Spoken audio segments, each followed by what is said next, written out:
Peace is a rolling sea, so full of mystery. I feel its harmony in ebb and crest. Peace is a work of art that moves the open heart. Peace is a place to start and final rest. Harmony of harmony, I hear you sing to me. Let it wash over me, let it begin. Harmony of harmony, unfolding melody. I am your instrument. Let peace begin with me. Peace is a beacon bright that brings us inner sight, a radiating light, conquering fear. Peace is the wild bird's call, the painted leaves in fall. Peace is the health of all. I feel it here.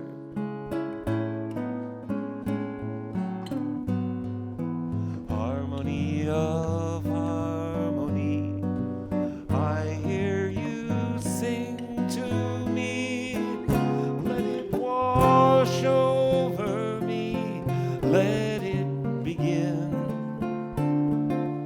Harmony of harmony, unfolding melody. I am your instrument. Let peace begin with me.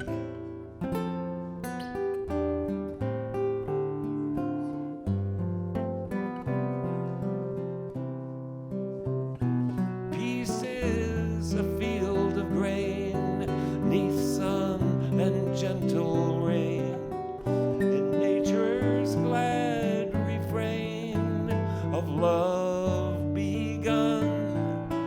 All beings' songs are sung as bells together rung.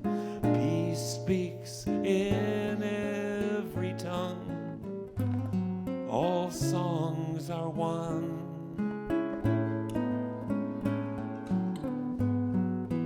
Harmony of harmony, I hear you sing to me. Let it wash over me, let it begin.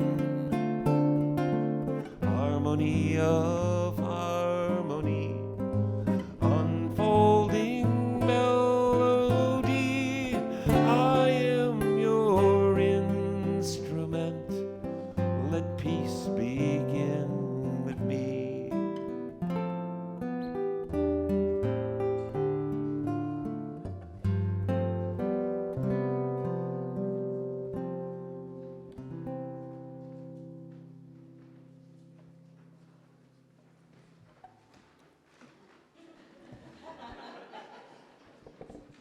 Good morning, everyone. I'm Jim Scott. It's lovely to be back with you. I married into a special needs child who was autistic. What he would do all the time is this. So it entertains me that we do.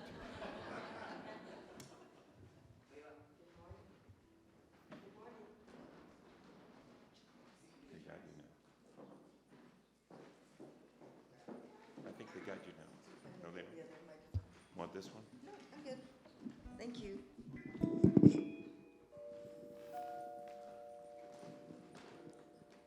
Thank you, Layla. Good morning. And this is Jim Scott. Thank you so much for the gathering music. I'm going to read this week's announcements. So on Mondays, we have our spirit choir rehearsals from 7 to 9 p.m. And if you're interested in joining our choir, we're interested in you joining us. So please talk to Suzanne for more information. Small group Hatha Yoga happens on Wednesday evenings now from 7:30 to 9 p.m., offered by Christina Kiel. Please bring your own yoga mat. We have our art gallery offerings above. The 2 shows continue until December 31st. Michael Moon's Roots and Wings, and Geraldine Mannion's Between Worlds. The fundraising committee would like to thank all neighborhood members and friends for your support with donations and participation in this year's silent auction. Together, we successfully raised $9,186. So thank you to Pat, thank you to John, Kim, Veronica, and Britta. Pat was first. Circle Music Workshops happening this afternoon from 3 to 5. And this is co-facilitated by Jane Lewis and Suzanne Mazars. All are welcome to this improvised singing circle. It's a creative opportunity for listening, being in the moment, sharing your voice, and laughing. Please join us. Psychiatry small group begins November the 28th. There's still room for a few more to join if you'd like.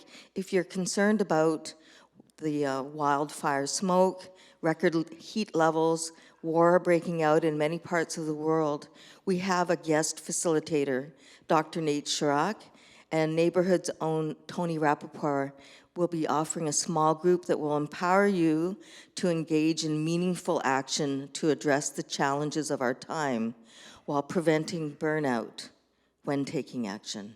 So this is the last chance to sign up. There's a sign-up sheet on the big table where our snacks are. So if you'd like to get more information, there are details there, and I think that Natalie and Bruce are here. If you have questions, they can answer them for you. Roots and Wings. Michael Moon was here last night at our wonderful party. Again, this is his work, and he's offering a concert next Saturday evening here it's a sacred evening of healing sounds and ceremonial songs to ground into self and soar into spirit. So please come and enjoy his first concert in many years since the pandemic. Oh, yep, karaoke is happening again. We had one in September, and it was a lot of fun. So we're offering again on December the 2nd, which is a Saturday. Please come at 7, and you can bring a snack or a drink to share if you like. All are welcome. And next Sunday, November 26th, our monthly theme continues, Roots and Wings, and the topic is what moves us as you use. Our speaker is the Reverend Pat Trudeau. Music will be provided by Michael Moon, and our service weaver will be Jillian Newcomb.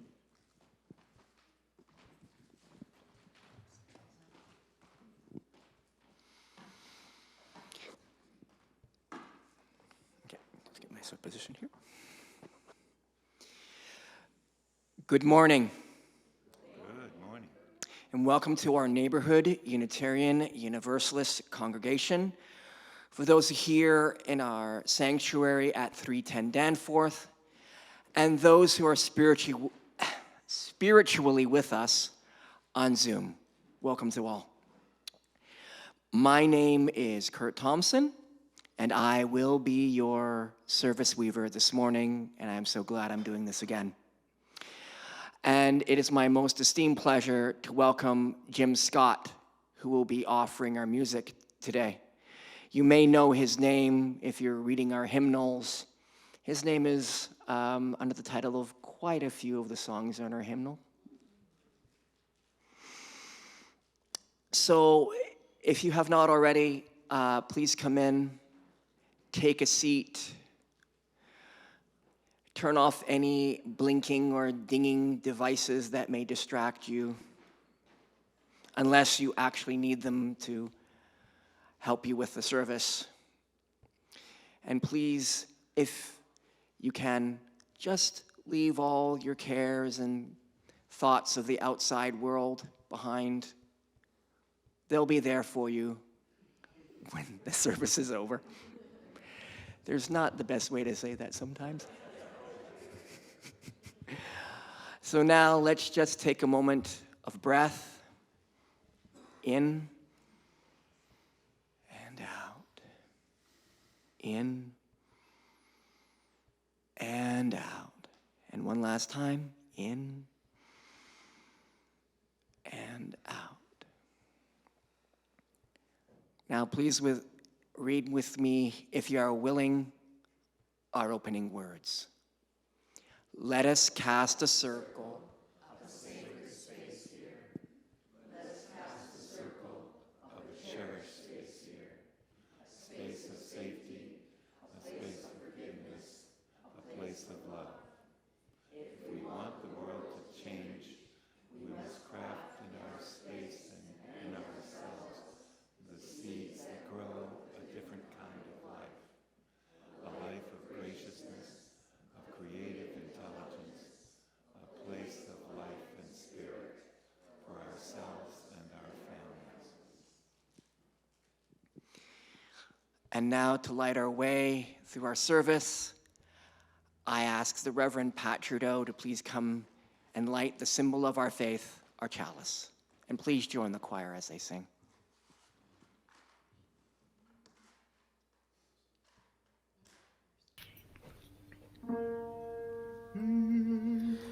We light this chalice to remember, to light the fire within our own hearts. And now I turn things over to Jim Scott, who will be doing our prelude this morning.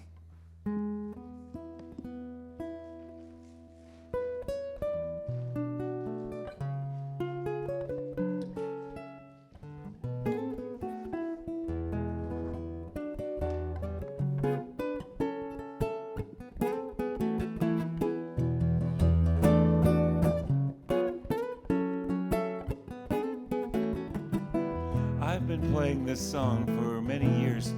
Since I first joined the Paul Winter Consort, I got to sing this song. It's been attributed to me, but I didn't write it.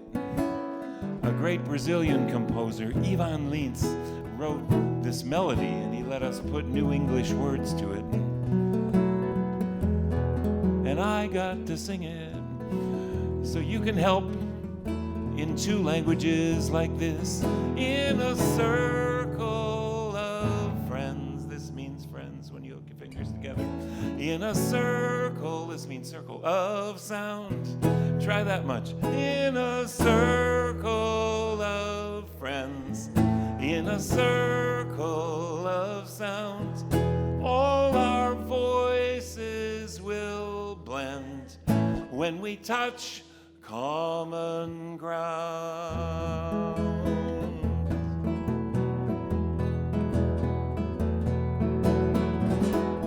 Voices are calling round the earth. Music is rising in the sea. The spirit of morning fills the air, guiding my journey home.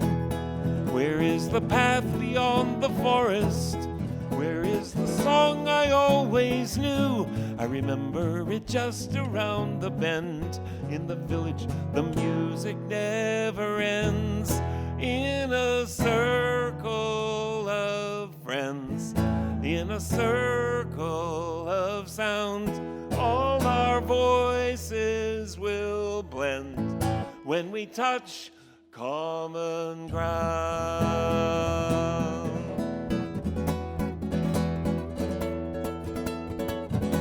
Somewhere is the melody we need. There is a certain harmony, even a rhythm in the trees, in the song that we've always known.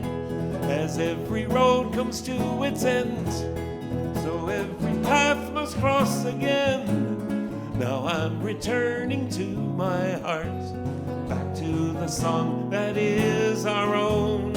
In a circle of friends, in a circle of sound, all our voices will blend when we touch common ground.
Voices are calling round the earth.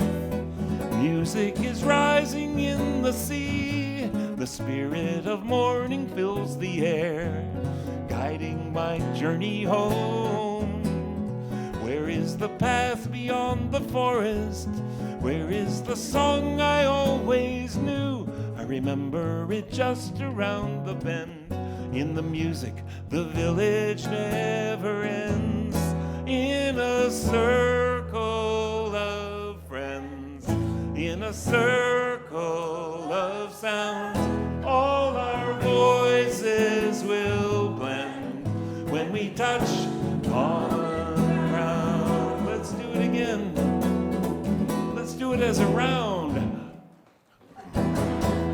In a circle, in a circle, in a circle of all our voices,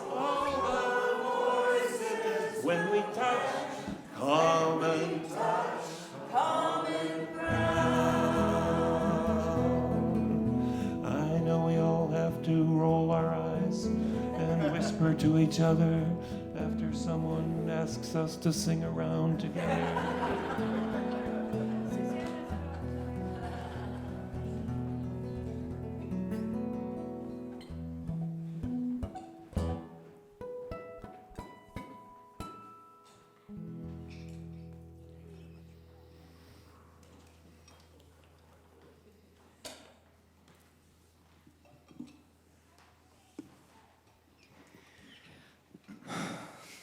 Wow. Thank you, Jim. When you have to speak after a musician like that, it's quite humbling.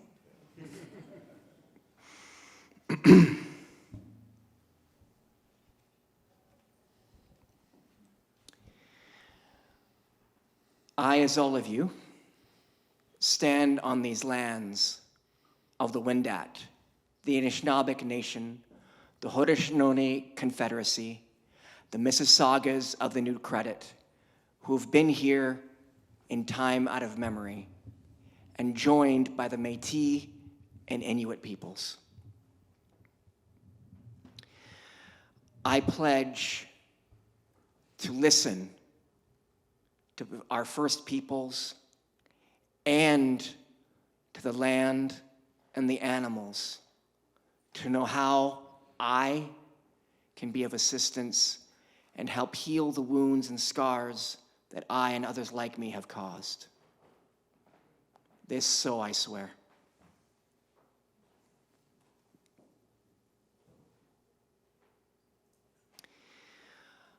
Our music director is Suzanne Mazars, who is off this morning. Our director of lifespan learning is Julia Thompson, who will be offering time for all ages. And our contract minister, who is actually not talking today, but just sitting in the congregation, enjoying herself and enjoying the spiritual atmosphere, is the Reverend Pat Trudeau. On Zoom, we have Gordon Thorne. And on our AV desk, we have Bruce Lime and Natalie Zend. Thanks to all of them. And as I said, our musical guest here is Jim Scott. He'll be helping us through music throughout our service this morning. Thanks again to him. And another very special welcome to, we welcome back the Reverend Stephen Atkinson, who will be offering our message this morning. We come from many faiths and are open to many traditions. Our Unitarian faith is over 400 years old. If you are coming here for the first or just sampling us for a couple of times, a very special welcome. Please come again, for our services vary from week to week. And if you do wish to learn more about us, please take a red mug during our coffee time, and one of us will be glad to approach you and discuss what Unitarian Universalism means. And for those of you on Zoom, if you see a new face during the breakout room time, just give a wave and say a special welcome.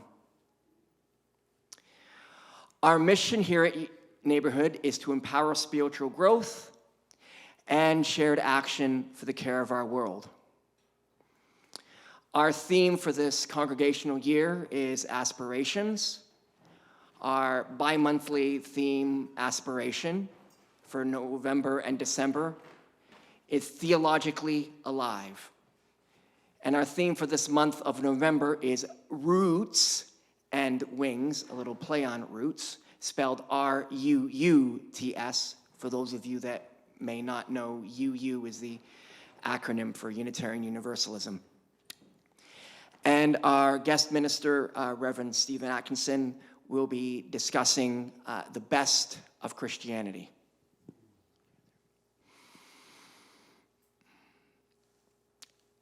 I suppose, like many of you who've come to Unitarianism, some of you who've come from a Christian past, there are some wounds that you may have experienced, maybe learning about feeling that you've been judged too much, feeling that maybe you're called sinners until you had to prove yourself that you're not.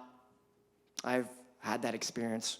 I've also had the extra experience with Christians coming up to me and trying to put their hands on my eyes to heal me of my eyesight, which can be a bit disturbing. I say this not to criticize Christianity, but to acknowledge our fears and concerns about this grounding faith that is at the root of our Unitarian faith. But there are positives.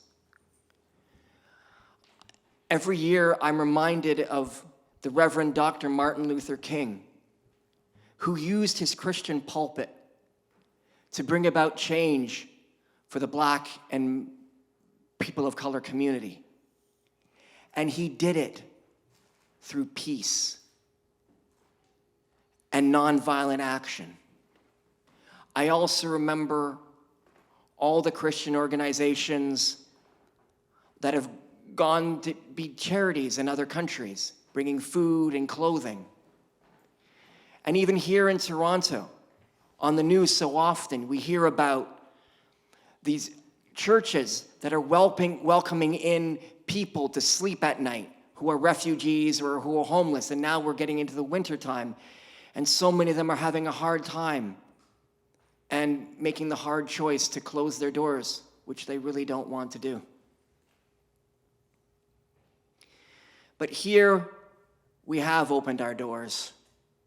So let's open our hearts at this moment and greet our neighbors. If you will, if people would like, just, take a distance if you will, but just greet your neighbors. And those on Zoom, unmute yourselves. And after you've greeted a few neighbors, look up to the camera and do this. Hi, Zoomers. And Layla, at a moment, after a couple of minutes, will sign a chime to bring us back. Is that you, Barb? Anno? It's a secret. Nice Barb. to see you, Barb. Hello, Barb. Hi, Hi, Sigrid. Susan. Hi. Hi, Deirdre. Good morning. Hi, Dee Dee. Hello, Gordon. Yeah. Hi, Gordon. Yeah. Helen. Hi, Helen. If everyone would please take their seats. Thank you.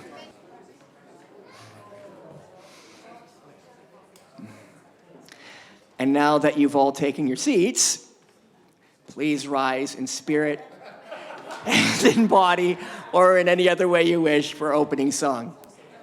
Jim? We'll get this on. I brought my guitar strapped this morning so I can stand up. Oh, I'm always delighted to sing this song. It's gotten me everywhere. My entree to Unitarian Universalist churches.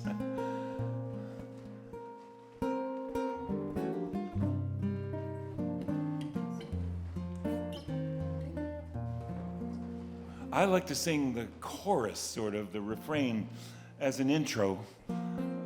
So that'll just be me and the people who weren't paying attention. Gather in peace. I was kidding. You can sing too. Gather in thanks. Gather in sympathy now and then. Gather in hope, compassion, and strength. Gather to celebrate once again. Join us at the beginning. Gather the Spirit, harvest the power, our separate fires will kindle one flame. Witness the mystery of this hour, our trials in this life appear all the same. Gather in peace, gather in peace, gather in thanks, gather in sympathy now and then, gather in hope, compassion, and strength, gather to celebrate once again. Gather the Spirit of heart and mind, seeds for the sowing are laid in store, nurtured in love and conscience refined, with body and spirit united once more. Gather in peace, gather in thanks, gather in sympathy, sympathy now and then, gather in hope, compassion and strength, gather to celebrate once again.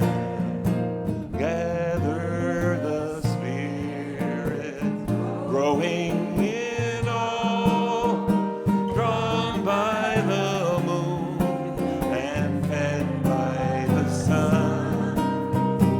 Witness the mid of summer to fall,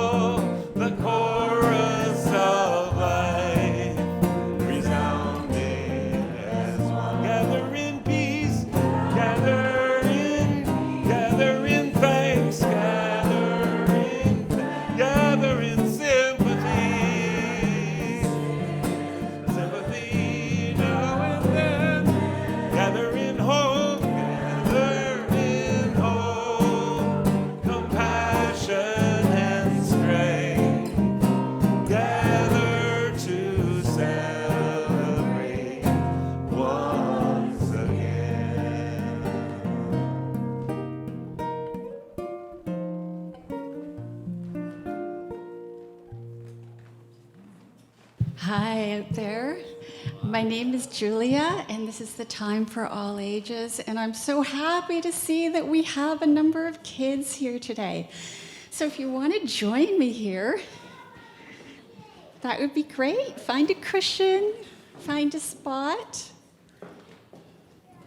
make yourselves comfortable. So the story that I'm about to tell you is called The Good Samaritan. Does anybody know what a Good Samaritan is before I begin? Maybe you'll be able to answer the question. I'm going to ask you the same question after I finish the story, okay? Then hopefully you'll be able to answer. So I will begin. A man was walking along a lonely stretch of road when suddenly 3 robbers jumped out at him from behind a clump of bushes and surrounded him. "Give us your money," they demanded. The man said, "But I need my money. I need to buy food for myself and my family." Well, seeing no one around, the robbers jumped on him, and they took all his money, and they even took a lot of his clothing. And then they ran off. Well, the man tried to get up, but one of the robbers had pushed him down, and his leg was injured. And so he just sort of lay there in the road wondering what to do. And then he heard some footsteps coming closer and closer. Maybe we can make the footsteps on our louder and louder. And the footsteps belonged to a person, and she was posting on her smartphone. She was the boss of a big company, and she had just donated a lot of money to the local hospital. So she was busy posting about it. And the man thought, "Oh, this is great. She can help me because she could call for help on her phone." But the woman who was posting continued on her smartphone and glanced at the injured man lying on the side of the road, and just continued on her way. The man's heart sank, and he just sort of lay there. He couldn't move. And then he heard somebody else, some more footsteps walking along, getting closer and closer. And he saw that it was a guy. This guy had ear pods on, and he had this T-shirt that said, the man could see it from where he was lying down. It said, "What the world needs now is love, sweet love." And then the man thought, "Oh, this seems like such a I'm sure he's a very kind-hearted person. Maybe, he'll stop and help me." But the man could clearly see the injured man lying on the road up ahead of him, but he turned his head and he crossed to the other side of the road in a hurry and just pretended that he actually hadn't seen him. And the guy with the T-shirt, he was thinking, "Oh, the guy's probably weird or crazy or something. Like, why else would he just be lying there on the road like that?" And he quickly rushed off. Well, the man didn't know what to do, and he was, by then he was in a lot of pain, and so he was almost ready to give up. But then from a long, long distance away, he could see somebody approaching, and he was just checking to see who it was. And he was filled with hope. But then as the person drew nearer, his hopes faded away, because this person was obviously experiencing homelessness. And the man thought, "Oh, this is just going to make it worse. What am I going to do?"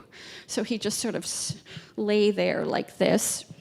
And then the person drew closer and closer, and then the person stopped right in front of the man. And he reached into his pocket, and he took out a bottle of unopened water. And he passed it to the man. Well, the man was so thirsty, and he just drank it eagerly. And then the man took the bottle of water back and he gently poured it over the wound on the man's leg.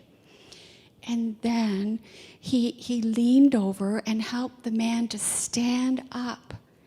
And slowly, very slowly, because the man was in so much pain, they walked along the road together to find the nearest hospital.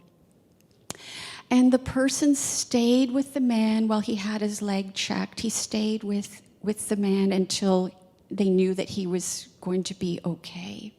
And the man said, "Thank you, my friend. Thank you for saving me."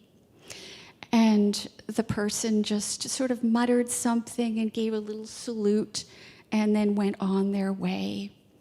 Well, the man never forgot the kindness of this stranger. He never saw the person again, but he never forgot him. Thank you for listening. Now, after my story, do you maybe know what a Good Samaritan is? Who was the Good Samaritan in this story? What character do you think it was? Yes, Jamal? The homeless. The homeless person. Why do you think it was the homeless person who helped the man? Do you have any ideas? Sorry. Anybody have an idea? What was it about him? What was it about this person that was different from the other people, from the guy in the T-shirt that, he was, people would think, oh, this is a person who's so amazing because of what he's wearing and advertising. And then the other person, it would have been so easy to call for help on their phone. So why do you think this third person, Allison, did you have your hand up? I think because he could relate to his position and he had compassion for him and wanted to help. Yeah, I think so. Thank you. All right, so we're going to go into the learning room and do some activities. Thank you.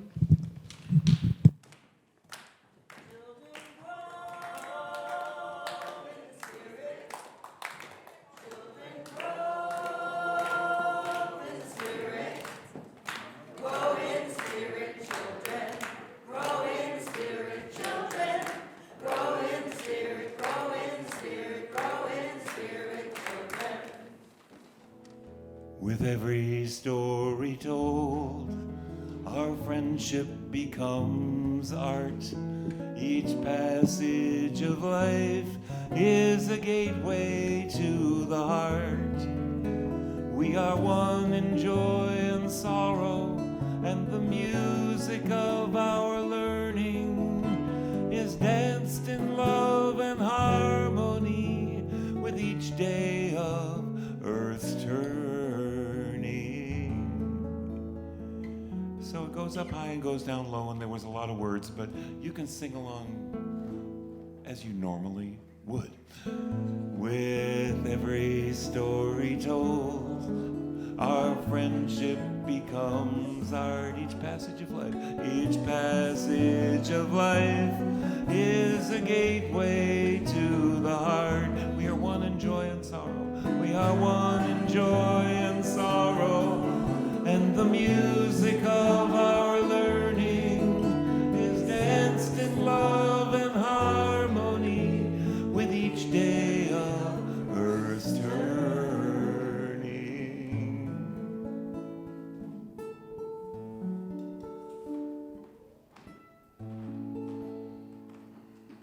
This prayer for meditation is written by Sunshine Jeremiah Wolf. As we approach Transgender Day of Remembrance, we remember those who have been murdered for being who they are, those who face violence on a daily basis, those who have lost loved ones, and those who worry for loved ones. May we come to a time when we cease to be alone, when we cease to shame children around gender roles and expression, where we allow for freedom and exploration of identity and expression, and to a world that operates from love, especially when things are difficult and confusing. May all of us who live with the threat of violence find support, strength, community, hope, and safety from violence.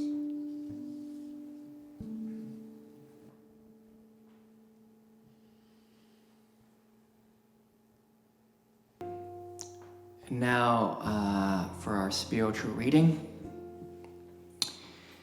It's from the book of Matthew, chapter 5 in the New Testament. Blessed you who are poor. The realm of God is yours. Blessed you who hunger today. You shall be satisfied. Blessed you who weep today. You shall laugh.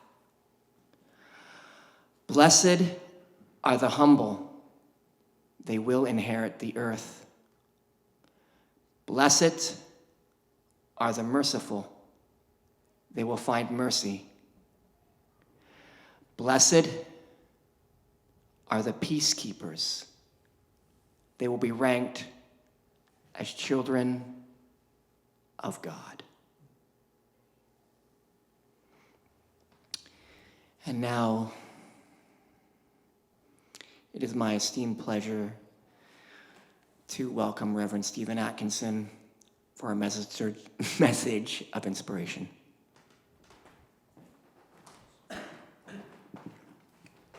Thank you, Kurt.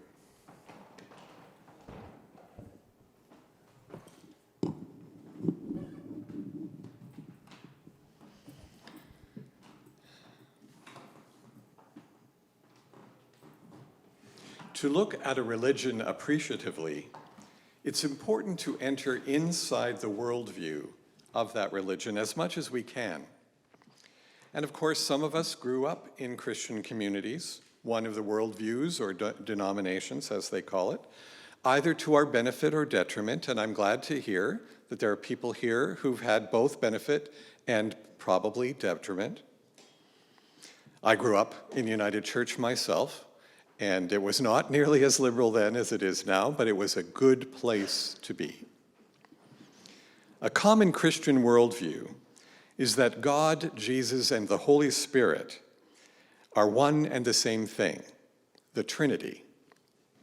Well, Unitarians rejected that idea 400 years ago in favor of what I'll be telling you in a minute. Another of those worldviews is that every human being is born in sin, requiring personal salvation. Well, the Universalists gave up that idea hundreds of years ago as well. And there are many Christians today who are not Trinitarian and who are not believers in original sin. And so we don't own those ideas. They may not be commonly projected out into the world by Christian preachers and talkers, but they are not uncommon beliefs. We overlap, and of course our history begins there. So to look at a religion appreciatively, we also need to set aside some of the ways in which we have been affected by our prior experiences, and I know it's not always easy to do that. The scripture Kurt recited so well is the opening of the Sermon on the Mount. And if you remember, if you ever had a Bible and it had red printing, then the whole Sermon on the Mount was printed in red, because academically there's good evidence that that actually may be words spoken nearly exactly by Jesus. That's not common for many, many, many other parts of the Bible. And further on in that passage, Jesus teaches ways to be faithful to God that are opposite of what we often see coming from the public feather rufflings of those self-righteous religious leaders and politicians who believe that they have the only way of knowing how to be Christian. And this makes it important for thinking people, who we, I think, count ourselves among, to seek more truth than what we get through media and speechifying, looking past the surface to the sources, to other ways of knowing about the things that are being presented to us. And my hope is that increasingly more of us become students of religion, not avoiding it, but studying it, knowing about it, so that we can be more informed about our world and the dreams and drives that affect events. So even later in this passage from Matthew, a different chapter, 7, verse 3, Jesus says, "And why do you look at the speck of sawdust in thy brother's eye and pay no attention to the plank in thine own eye?" I think that's quite funny. Among Unitarian Universalists, I hear and see and have admittedly performed a lot of sawdust searching in the metaphorical eyes of our Christian neighbors, especially the ones we really disagree with. And I bet we could repanel this space with all the planks that we could get out of our own eyes if we got really honest about it. And I say these things so that we take time to be self-reflective, knowing ourselves and admitting honestly to ourselves what we do and who we are and how we behave when we consider a religion that we may misunderstand in ways or fail to respect in ways. So while preparing this talk, I contacted several of my professional colleagues, minister colleagues, to know what points they'd make in a sermon about the best of Christianity. And I've got a few observations that I'll share. The first one observes that to come to understand Christianity, we begin by accepting that early Christians believe that Jesus lived, taught, and died. In other words, it's not so much whether we believe it, but they believed it. And that is a historical fact that they believed it. And they were far less than 6 degrees of separation removed from the guy, right? So they believe the words and the stories which lead them to want to embody and practice the values conveyed within the message.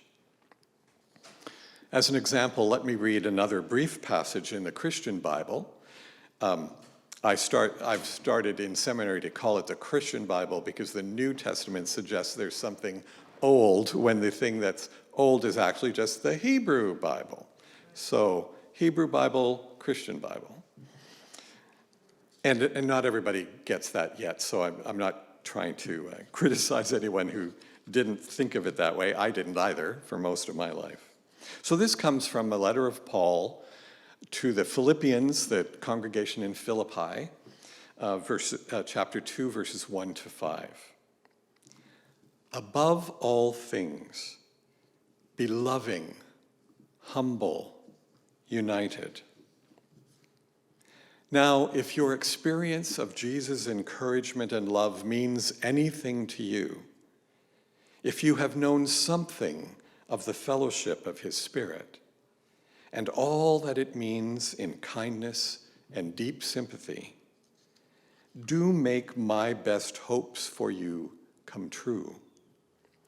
Live together in harmony, live together in love, as though you had only one mind and one spirit between you. Never act from motives of rivalry or personal vanity, but in humility, think more of one another than you do of yourselves. None of you should think only of your own affairs, but each should learn to see things from other people's point of view. Now, that's a beloved passage of Scripture. And to me, it sounds like beloved community, which is something that we hold up as a value for ourselves. It states that being inspired by Jesus' encouragement and love means to participate in a community of love and mutual acceptance. And it's the faith of such early Christians that truly grounds Christianity, precisely because it changes their behavior. Despite great social opposition and persecution, and that's recorded in history as well.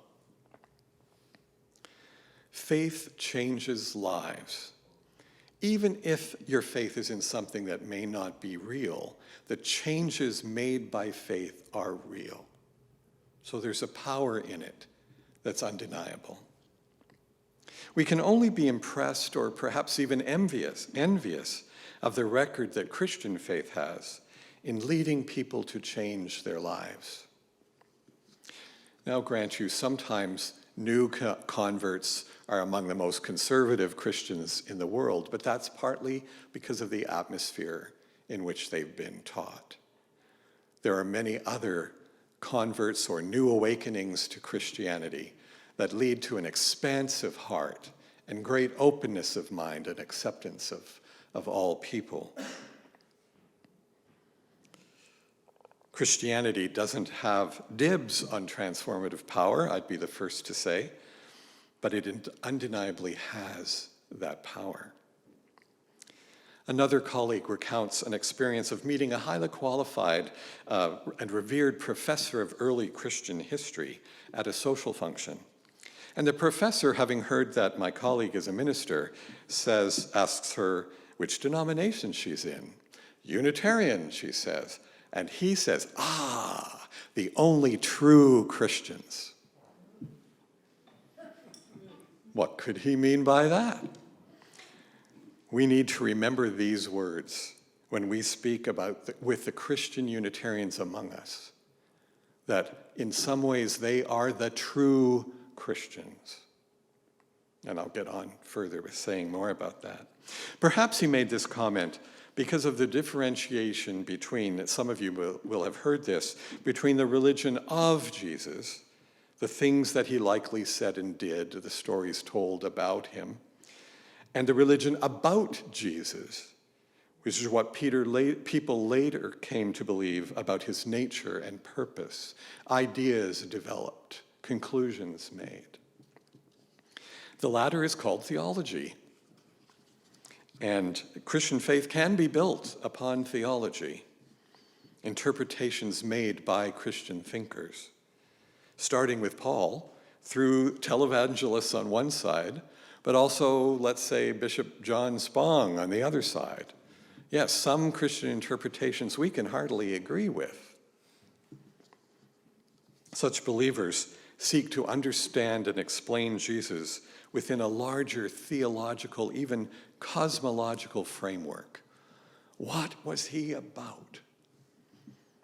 And these ideas define Christianity for some, but might be harder to accept for many of us, including myself. I used to say to my congregation in West Vancouver, I am not a stealth Christian. They were particularly sensitive about ideas about Christianity, and they thought I was trying to convert them when I was just trying to educate and open minds. So I myself am not Christian. I was raised Christian, and now I'm Unitarian. As interpretations arise, this world's largest religion takes on many forms, as do the critiques of it. Now, alternately, the Christian faith of Jesus can be built upon the sayings and actions best attributed to him, as best we know them, including through academic study, the oldest texts, the different sources. And when different sources agree, likely they're talking about something that was common or even real. UU Christians that I have met say that this is the foundation of their faith, the desire to build all their relations in the world on the example of Jesus. Another crucial fact for us to realize, however, is that it's not only UU Christians whose faith is built upon this simpler foundation. Many liberal Christians seek to follow Jesus as they know him from the Gospels, and not through theological positions. So again, there's a big overlap between parts of Christianity and us. Earlier, somebody mentioned the evangelical movement, and within the evangelical movement, a growing number, especially of younger Christians, are rejecting the social interpretations and positions of their churches. Progressive evangelicals are either leaving or attempting to transform the traditions of their upbringing. And you can find them, we may find them working with promoters of human rights and for climate change, and critical people who are critical of the political, social, economic system, and helping the downtrodden. We'll find progressive evangelicals as our allies in social justice work, although we probably don't always ask, what's the theological position or the belief system of someone else working beside us? Because it can be a tricky question to ask, I know.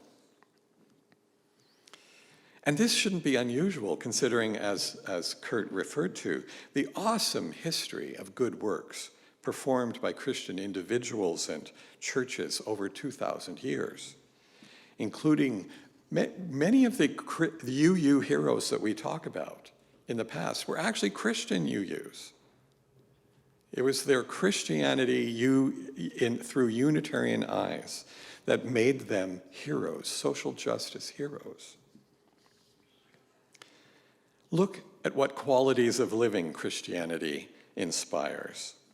Among some who believe in the equality of God and Jesus, contemplating in other words, something more like the Trinity, contemplating the possibility that divinity and humanity have shared experience can deeply affect one's relationship with the divine. If Jesus were God made flesh, which I'm not suggesting, but if he were believed to be, then God is an active being seeking relationship with this world. And for some, this brings intimacy into the connection with God. It also allows the body to be part of spirituality and not an impediment to it. On the other hand, those who aren't Trinitarians and see Jesus as entirely human, which is really where the Unitarian idea began, we people find comfort in knowing that the emotions that we can feel and experiences that he shares with us, I've said this wrong. We find comfort in knowing that the emotions that we can feel are experiences that he shares with us.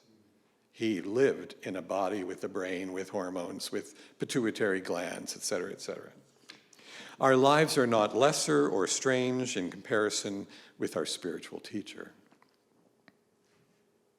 Akin to this feeling of comfort is the resulting deep sense of trust in God, or even simply in the process of life, including the capacity to surrender in the face of insurmountable obstacles, while also living in hope of a solution.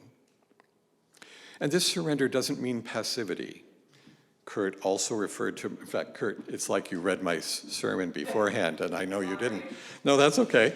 Kurt referred to Martin Luther King, and I'm adding the mainly Christian African Americans, and not to mention the white UUs who joined in the civil rights marches.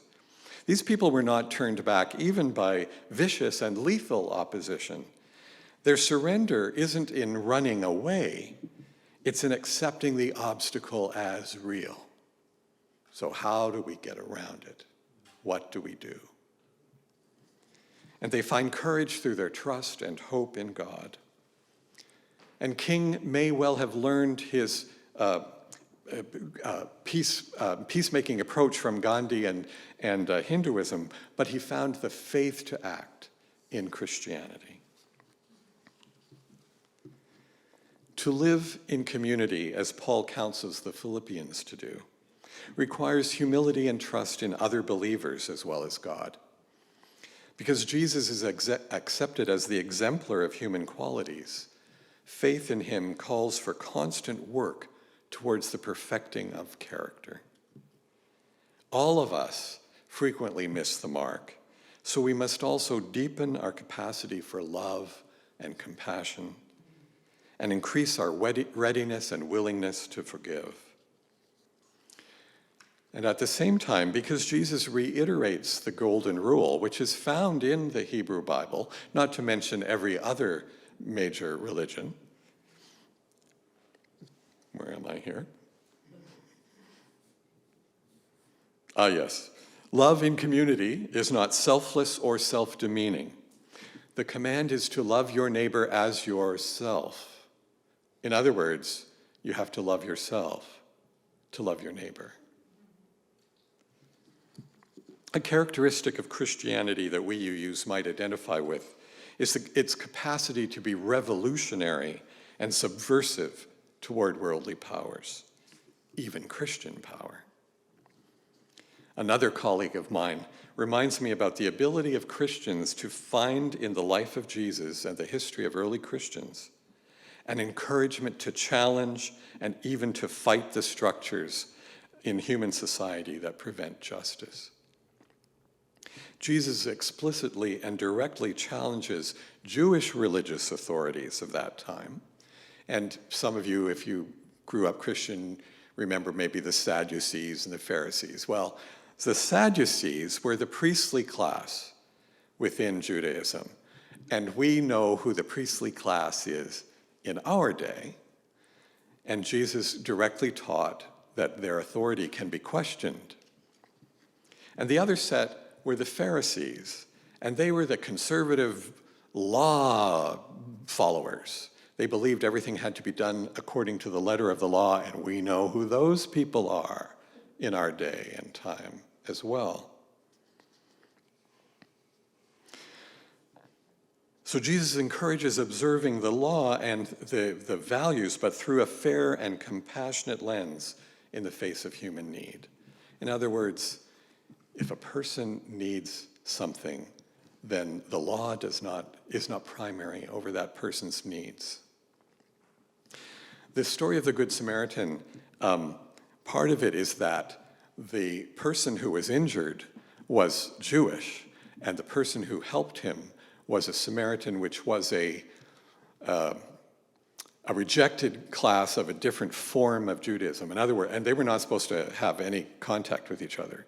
So the person who should have been rejected was the person who helped the person who might have rejected him.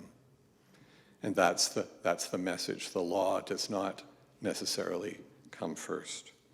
And further, the early followers of Jesus act against the Roman state, not by waging revolution, not directly, but by refusing to conform to the polytheistic Roman state religion. Just being Christian broke the law and challenged the state. So in these ways, subversion, as my colleague puts it, is part of the DNA of Christianity. And like DNA, sometimes it's activated, sometimes it's not activated, but it's there. It's active in liberation theology of Central and South America. It's active in Dietrich Bonhoeffer's Circle of Lutherans, appalled by the cooperation of the Lutheran National Church in Germany with the Nazis. It's active among liberal Christian theologians who dismantle the socially comfortable constructions of powerful Christian forces to show that women, ethnic, racial, sexual, and gender minorities have as much claim to faith and their rights as anyone else, if not more. I like to think, who would Jesus be living around and dealing with these days? He wouldn't be going to the big churches. He'd be, give me a neighborhood here, I'm forgetting my Toronto stuff. He'd be in the parks with the homeless. He'd be anyway, never mind, you're getting my drift. He might not even be here, to be honest with you. So it's easy to see how some forms of Christianity give worldly power their blessing. Absolutely. But the other side is also there. That this religion, which inspires more than 2 billion people, also stands up to power and faces it down over and over again. There is so much for us to learn about and from Christianity, much to admire in the ways of life and values of many ordinary Christians, and much reason to be grateful that some of us are inspired primarily by Jesus, one of the greatest teachers our world has ever known. Let us open our hearts, minds, and arms to them and encourage them to speak freely among us. To do anything less is to stick a plank in our own eyes.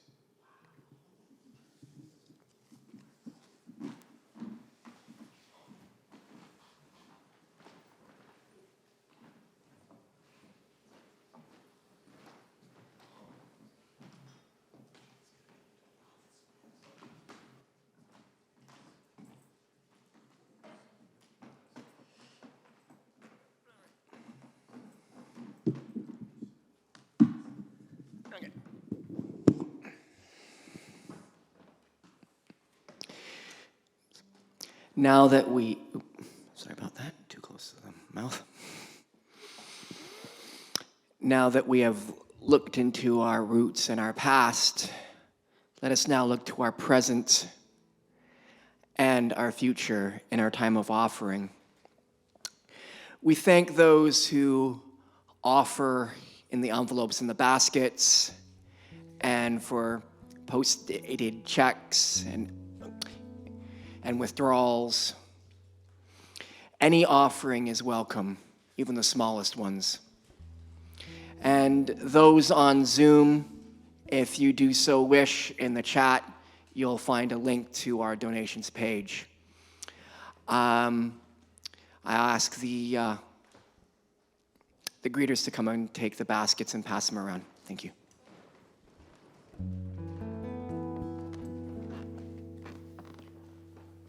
Far beyond the grasp of hands, or light to meet the eye, past the reaches of the mind, there find the key to nature's harmony in an architecture so entwined.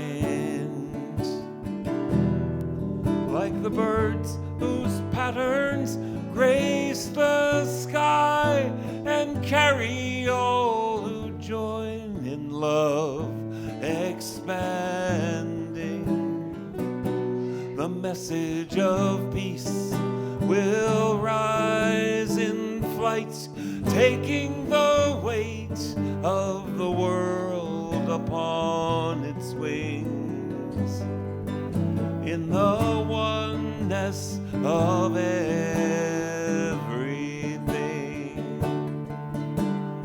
peace is in the dance of trees who stir before the first breath of wind is yet perceived. Trust in the song, becoming one with the dance, and all mysteries can be believed. Songs of lives long past that touch our own are written in the earth, forever giving. And now to maintain the harmony gives to us all lives worth living. For the oneness of everything.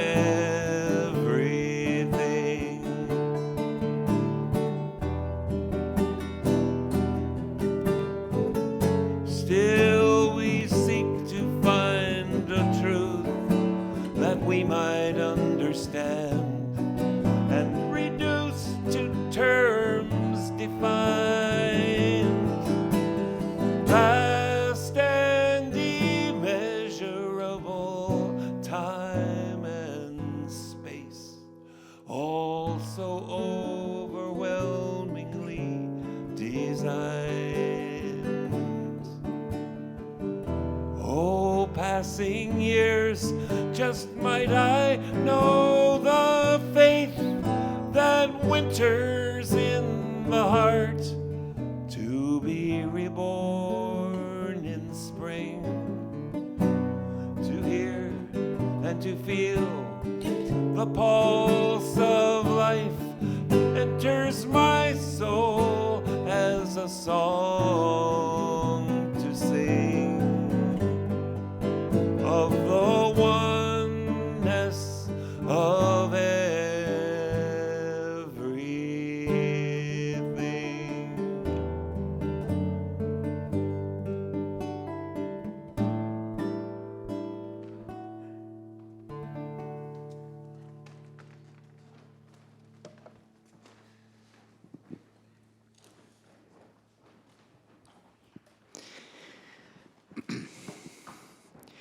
If you have found home here, if you found heart, cherished spirits, and companionship here, let this offering be a token to strengthen our common life and our common good.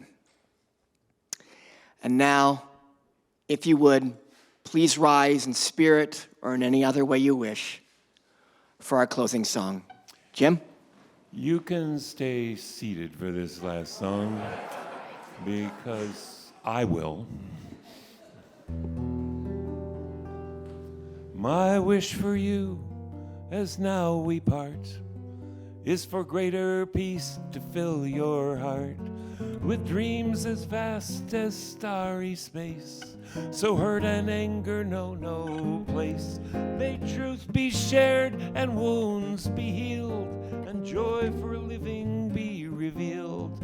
Through every fate and circumstance, may hope lead weary steps to dance. And may your life be as a song, resounding with the dawn, to sing awake the light, then softly serenade the stars, ever dancing circles in the night.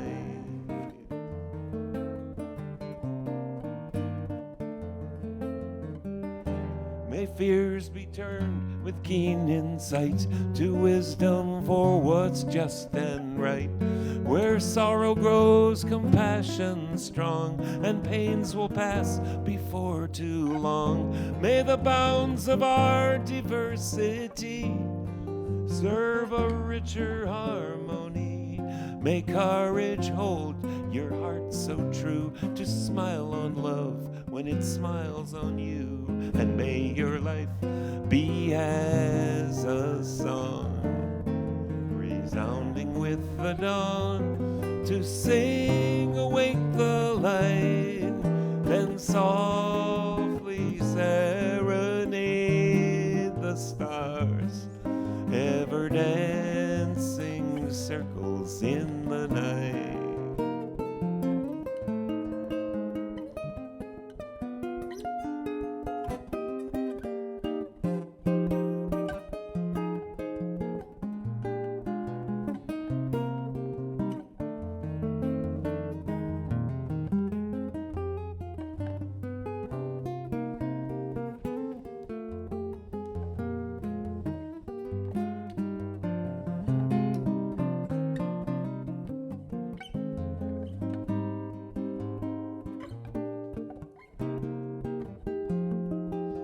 Turns out this can be a 4-part round.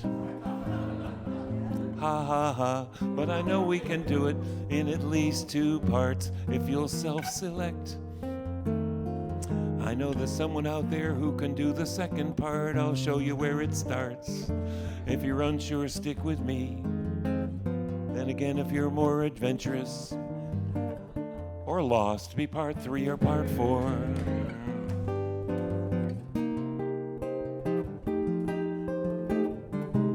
May your life be as a song, not yet, resound. And may your life be to sing awake the light,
Okay, sorry. The mic wasn't on at first. So the mic is on now. I now invite Pat Trudeau to please come and extinguish our chalice.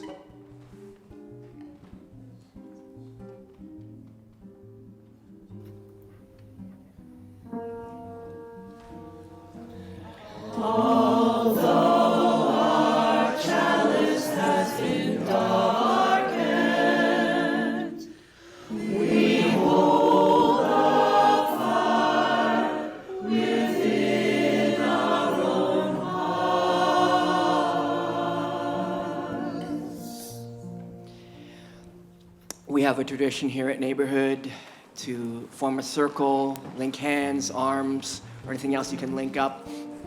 Or if you feel the need to not do that, you can just stand aside and do a namaste. And now I turn the mic over to Stephen for our closing blessing. Thank you, Kurt. May we go out into the world in peace and have courage. May we hold on to what is good and return to no person evil for evil. May we strengthen the faint-hearted and support the weak. Let us help the suffering and honor all beings. Make it so.